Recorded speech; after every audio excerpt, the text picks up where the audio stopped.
আচ্ছা দাদা, তুমি বলো, সকল প্রতিবেশী খারাপ, আমরা শুধু ভালা, এটা কি মানা যায়? এটা হয়? তুমি দেখো তো, নেপাল একটা হিন্দু রাষ্ট্র, তাগলগাঙ্গ সম্পর্ক ভালো নাই।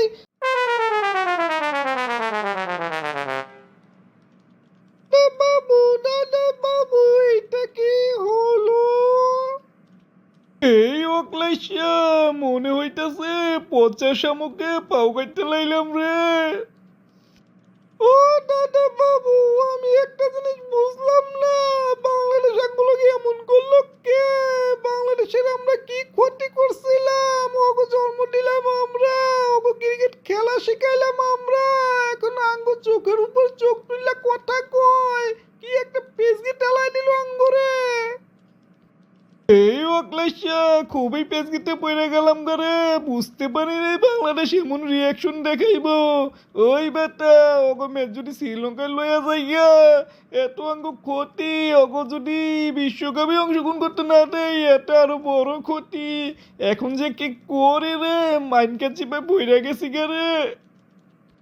ও দাদা, শুধু তাই না, ভবিষ্যতে তো আমরা খেলার লোকই পাবো না। পাকিস্তান লয় খেলি না, বাংলাদেশের লয় খেলবো না, শ্রীলঙ্কা লয় খেলবো না, তারপর খেলবো কাগর লাগে, শেষ ম্যাচ তো আঙ্গু দেখা যায় উগান্ডার লয় খেলতে হইব দাদা বাবু। এই বেটা, এত চিন্তা করিস না, আমরা বিশ্বগুরু, বিশ্বের প্রধান গুরু।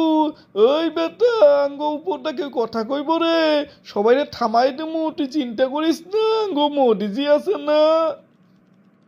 ও দাদা, আমি একটা কথা কমো তোমারে, আঙ্গ মোদি হওয়ার পরে আঙ্গ প্রতিবেশীর লগে সম্পর্ক খারাপ হইছে, একটা প্রতিবেশী আঙ্গ লগে মিল নাই খা।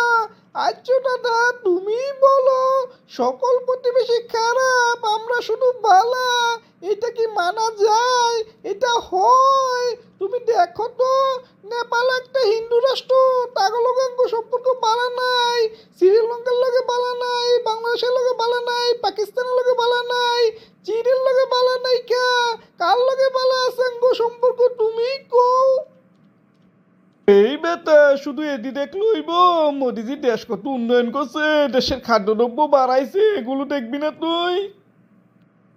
হ দাদা বাবু, হ দাদা বাবু, আমি তো ভুললেই গেছি, আঙ্গো মোদিজি কত